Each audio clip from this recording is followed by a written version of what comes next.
Hi hello ನಮಸ್ತೆ, welcome to Mamma's ಅಭಿರುಚಿ channel. ಯಾರೆಲ್ಲ ನನ್ನ ಚಾನಲನ್ನು ಇನ್ನೂ ಸಬ್ಸ್ಕ್ರೈಬ್ ಮಾಡ್ಕೊಂಡಿಲ್ಲ, ಟಕ್ ಅಂತ ಸಬ್ಸ್ಕ್ರೈಬ್ ಮಾಡ್ಕೊಳ್ಳಿ, ಪಕ್ಕದಲ್ಲಿರೋ ಬೆಲ್ ಐಕಾನನ್ನು ಪ್ರೆಸ್ ಮಾಡಿ. ಇವತ್ತು ನಾವು ಬಾಯ್ಲ್ಡ್ ರೈಸನ್ನು ಫ್ರೈ ಮಾಡಿ ಅದರಿಂದ ಜಳ್ಳಕ್ಕಿನ ರೆಡಿ ಮಾಡಿಬಿಟ್ಟು ಜಳ್ಳಕ್ಕಿಯಿಂದ ಉಂಡೆಯನ್ನು ಮಾಡ್ತಾಯಿದ್ದೀವಿ. ಈ ಕುಚ್ಚಲಕ್ಕಿ ಉಂಡೆ ತುಂಬ ಚೆನ್ನಾಗಿರುತ್ತೆ. ಹೇಗೆ ಮಾಡೋದು ಅಂತ ಈ ವಿಡಿಯೋದಲ್ಲಿ ನಾನು ಡೀಟೇಲ್ ಆಗಿ ತೋರಿಸ್ತೀನಿ. ಇದು ಬಾಯ್ಲ್ಡ್ ರೈಸು. ಈ ಬಾಯ್ಲ್ಡ್ ರೈಸನ್ನ ಫಸ್ಟು ನಾವು ಫ್ರೈ ಮಾಡ್ಕೋಬೇಕು. ಈ ರೀತಿ ಒಂದು ಕಬ್ಬಿಣದ ಕಾವಲಿಗೆ ಹಾಕಿಬಿಟ್ಟು ಫ್ರೈ ಮಾಡಿ ಇದನ್ನು ಜಳ್ಳಕ್ಕಿನ ರೆಡಿ ಮಾಡ್ಕೊಳ್ತಾ ಇದ್ದೀನಿ. ನೋಡಿ, ಈ ರೀತಿಯಾಗಿ ಅಕ್ಕಿ ಎಷ್ಟು ಚೆನ್ನಾಗಿ ಫ್ರೈ ಆಗ್ತಾಯಿದೆ. ನಾವಿದನ್ನು ಜಳ್ಳಕ್ಕಿ ಅಂತ ಕರಿತೀವಿ. ನೀಟಾಗಿ ಈ ರೀತಿ ಸಣ್ಣ ಊರಿನಲ್ಲಿ ಫ್ರೈ ಮಾಡಿಕೊಂಡ್ರೆ ಎಷ್ಟು ನೀಟಾಗಿ ಅರಳುತ್ತೆ ಇದು. ಈ ರೀತಿ ಒಂದು ಬಟ್ಟೆ ಸಹಾಯದಿಂದ ಈ ರೀತಿ ತಿರ್ಸ್ತಾ ಇರಬೇಕು, ಆವಾಗ ಜಳ್ಳಕ್ಕಿ ರೆಡಿ ಆಗುತ್ತೆ.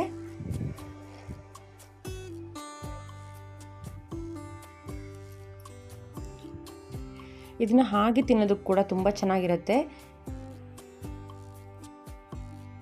ತುಂಬ ಕ್ರಿಸ್ಪಿಯಾಗಿ ಸಪುರ ಬರುತ್ತೆ.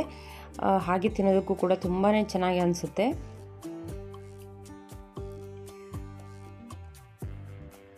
ನೀವು ಈ ಬಾಯ್ಲ್ಡ್ ರೈಸನ್ನು ಫ್ರೈ ಮಾಡಿದ್ರೆ ಏನಂತ ಕರಿತೀರಾ ಅಂತ ಕಮೆಂಟ್ ಮಾಡಿ. ನೋಡಿ, ಇದನ್ನು ಒಂದು ಬಟ್ಲಿಗೆ ಹಾಕಿಟ್ಕೊಂಡಿದ್ದೀನಿ. ಇವಾಗ ಅದಕ್ಕೆ 1 ಕಪ್ಪಷ್ಟು ಬೆಲ್ಲನ ತುರಿದು ಇಟ್ಕೊಂಡಿದ್ದೀನಿ, 1 ಕಪ್ಪು ಒಣ ಕೊಬ್ಬರಿನ ತುರಿದು ಇಟ್ಕೊಂಡಿದ್ದೀನಿ. ಫಸ್ಟು ಒಂದು ಪಾತ್ರೆ ಇಟ್ಬಿಟ್ಟು 1 ಬೌಲಷ್ಟು ಬೆಲ್ಲನ ಹಾಕ್ಕೊಂಡು ಅದಕ್ಕೊಂದು ಅರ್ಧ ಬೌಲಷ್ಟು ನೀರನ್ನು ಹಾಕಿ ಜಸ್ಟ್ ಬೆಲ್ಲನ ಕರಗಿಸ್ಕೊಳ್ತಾ ಇದ್ದೀನಿ. ಜಸ್ಟ್ ಕರಗಿದ್ರೆ ಸಾಕು, ನಾನು ಇದನ್ನು ಪಾಕ ಏನು ತೆಗೆಯೋದಿಲ್ಲ. ಇದು ಬೆಲ್ಲದ ನೀರು ಕಾಯೋ ಅಷ್ಟರಲ್ಲಿ ನಾವು ಜಳ್ಳಕ್ಕಿನ ಹುರಿದು ಇಟ್ಕೊಂಡಿದ್ವಲ್ಲ, ಸ್ವಲ್ಪ ತಣ್ಣಗಾಗಿದೆ. ಅದನ್ನು ಒಂದು ಮಿಕ್ಸಿ ಜಾರ್ಗೆ ಹಾಕಿ ಪುಡಿ ಮಾಡ್ಕೊಳ್ತೀನಿ. ಇದನ್ನು ತರಿಯಾಗಿ ಪುಡಿ ಮಾಡ್ಕೊಳ್ತೀನಿ, ಅಷ್ಟು ನೈಸಾಗಿ ರುಬ್ಕೊಳ್ಳೋ ಅಗತ್ಯ ಇಲ್ಲ. ಒಂದು ಸ್ವಲ್ಪ ರವೆ ಥರ ಬಾಯಿಗೆ ಸಿಗಬೇಕು. ಸ್ವಲ್ಪ ತರಿಯಾಗಿ ಪುಡಿ ಮಾಡಿ ಇಟ್ಕೊಳ್ತೀನಿ. ಇವಾಗ ಅಷ್ಟರಲ್ಲಿ ಬೆಲ್ಲದ ನೀರು ಕುದಿ ಬಂದಿದೆ, ಪಾಕ ಬರಬೇಕು ಅಂತೇನಿಲ್ಲ.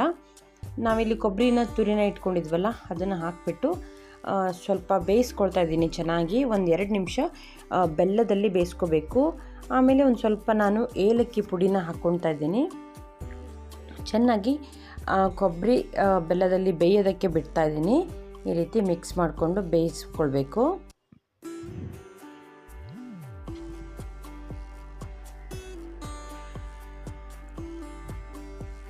ಒಂದು 2-3 ನಿಮಿಷ ಬೆಲ್ಲದಲ್ಲಿ ಕಾಯಿ ಬೆಂದ ನಂತರ ನಾವು ಜಳ್ಳಕ್ಕಿ ಹಿಟ್ಟು ಮಾಡಿ ಇಟ್ಕೊಂಡಿದ್ವಲ್ಲ, ಅದನ್ನು ಸೇರಿಸ್ಕೊಳ್ಳೋಣ. ಸ್ವಲ್ಪನೇ ಸೇರಿಸ್ಕೊಳ್ಳೋಣ.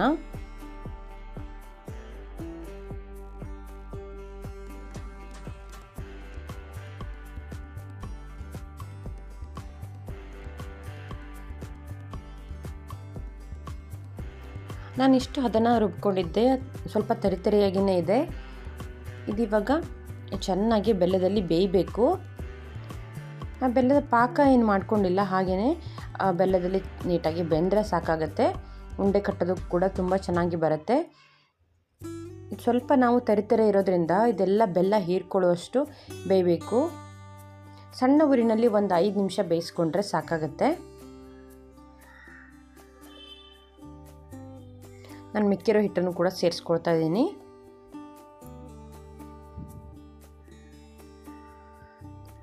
ತುಂಬ ಈಸಿಯಾಗಿ ಮಾಡ್ಕೊಳ್ಬೋದು.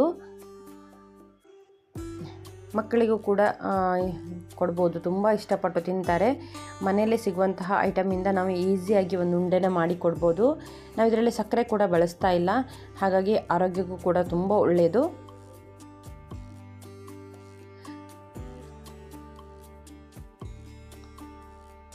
ಈ ಹದಕ್ಕೆ ಬರೋ ತನಕ ಬೇಯಿಸ್ಕೊಳ್ಬೇಕು. ನೀವೇನಾದರೂ ಜೋನಿ ಬೆಲ್ಲನ ಸೇರಿಸ್ಕೊಳ್ತಾ ಇದ್ದೀನಿ ಅಂತಂದರೆ ನೀರಿನ ಪ್ರಮಾಣನ ಕಡಿಮೆ ಮಾಡಬೇಕಾಗತ್ತೆ. ಇವಾಗ ಸ್ವಲ್ಪ ಒಣ ಕೊಬ್ಬರಿ ತುರಿನ ಮೇಲಿಂದ ಸೇರಿಸ್ಕೊಳ್ತಾ ಇದ್ದೀನಿ.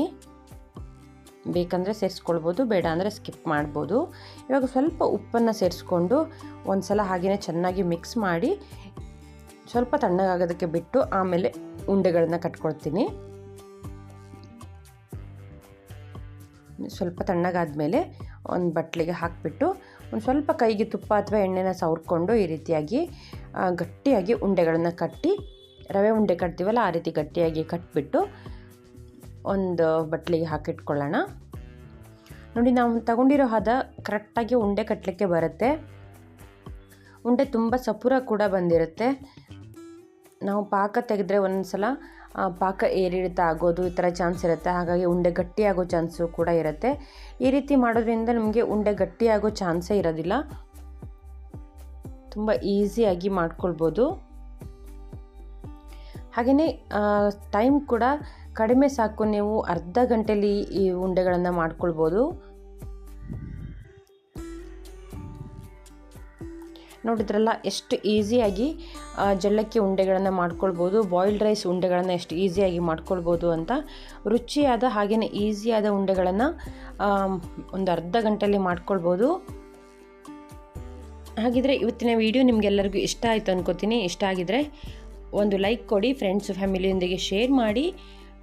ನನ್ನ ಚಾನಲನ್ನು ಇನ್ನೂ ಸಬ್ಸ್ಕ್ರೈಬ್ ಮಾಡ್ಕೊಂಡಿಲ್ಲ ಅಂದರೆ ದಯವಿಟ್ಟು ಸಬ್ಸ್ಕ್ರೈಬ್ ಮಾಡ್ಕೊಳ್ಳಿ. ಒಂದೊಳ್ಳೆ ರೆಸಿಪಿಯೊಂದಿಗೆ ಮತ್ತೆ ಬರ್ತೀನಿ. Thank you for watching. Have a nice day.